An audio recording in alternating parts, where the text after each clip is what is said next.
नमस्कार, मैं डॉक्टर चारुल गुप्ता, प्रवक्ता राजस्थान शिक्षा महाविद्यालय। पिछले अध्याय में हमने राजस्थान की प्रदर्शनी और कला मेले के बारे में पढ़ा था।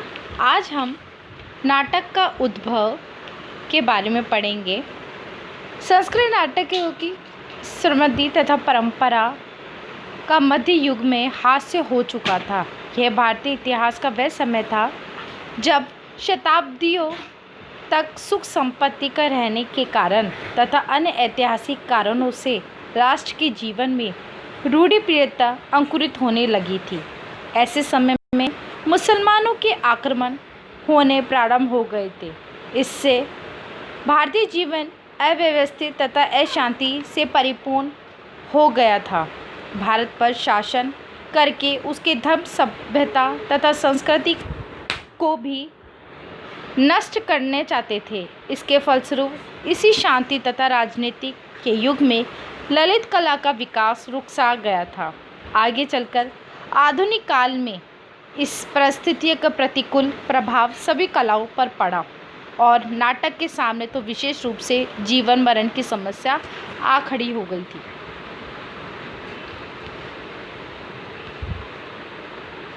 उन्नीसवीं शताब्दी में जब भारत में अंग्रेज़ों ने अपना साम्राज्य जमाना आरंभ कर दिया था, मनोरंजन के लिए यूरोपीय साधनों के थिएटर भी खुल गए थे तथा अंग्रेजी रंगमंच के प्रभाव का विकास होने से भारतीय नाट्य शास्त्र को भी एक नवीन दिशा प्राप्त हुई।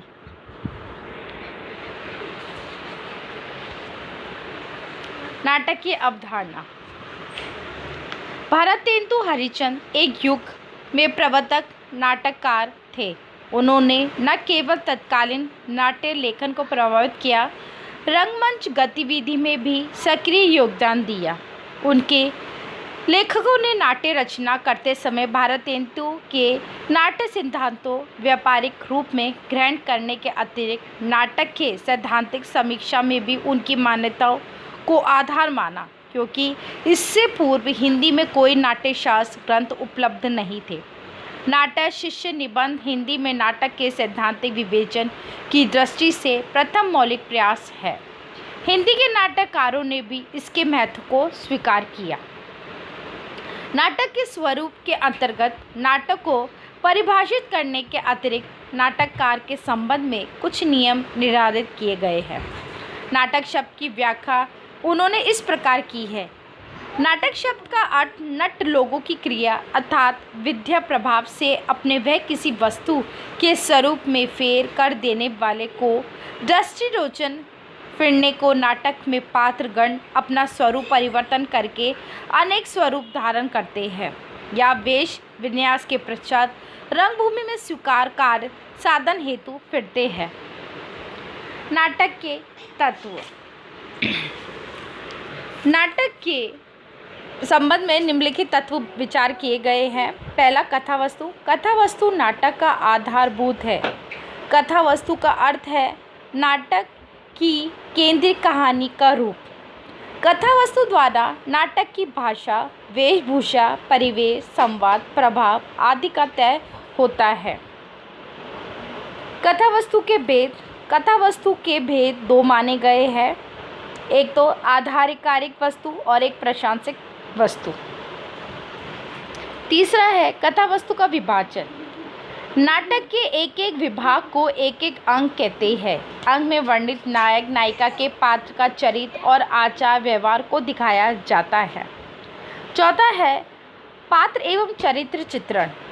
भारतेंदु जी ने नायक नायिका एवं विदूषक आदि मुख्य पात्र के संबंध में अपने विचार प्रकट किए हैं। अन्य गौण नाटकीय पात्रों के विषय में उन्होंने अपने विचारों को अभिव्यक्ति नहीं किया है। नाट्य शैली। नाट्य शैली में कला पक्ष की अपेक्षा भाव पक्ष की अधिक प्रमुखता होती है। नाटकता कथ्य की संप्रेषणता के लिए व्यवहारिक भाषा का प्रयोग वांछित है। नाटक रंगमंच पर प्रदर्शन की वस्तु है।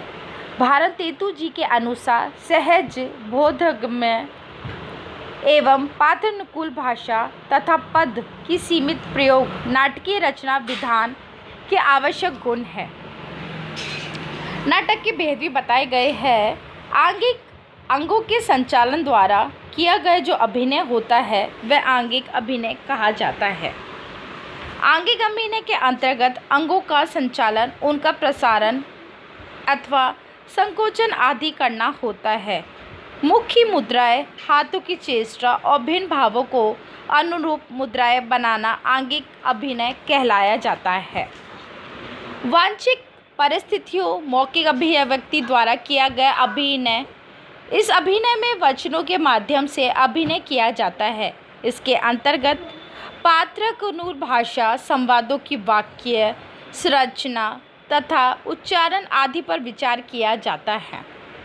आहार्य भौतिक वस्तु का प्रदर्शन करके किया जाता है। पात्रों की वेशभूषा पे चुनाव किया जाता है। उसकी रूप सज्जा, पर्दे पर कैसे उसे प्रस्तुत करें, सेट्स आदि का विधान इसके अंतर्गत रखा जाता है। भरत ने अपने नाट्य शास्त्र में इस बात पर बल दिया था कि नाटक में पात्र के अनुरूप सज्ज एवं वेशभूषा धारण करने वाले कलाकारों का अभिनय करना चाहिए। सात्विक भाव को उपदेश के लिए किया गया अभिनय ही सात्विक कहा जाता है।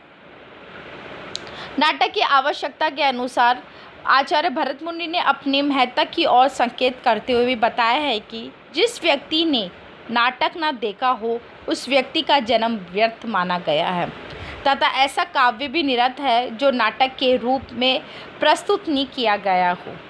नाटक द्वारा संवादात्मक शैली का परिचय तो मिलता है, वह इस प्रकार मौखिक भाव प्रकाशन की क्षमता का भी विकास भी होता है।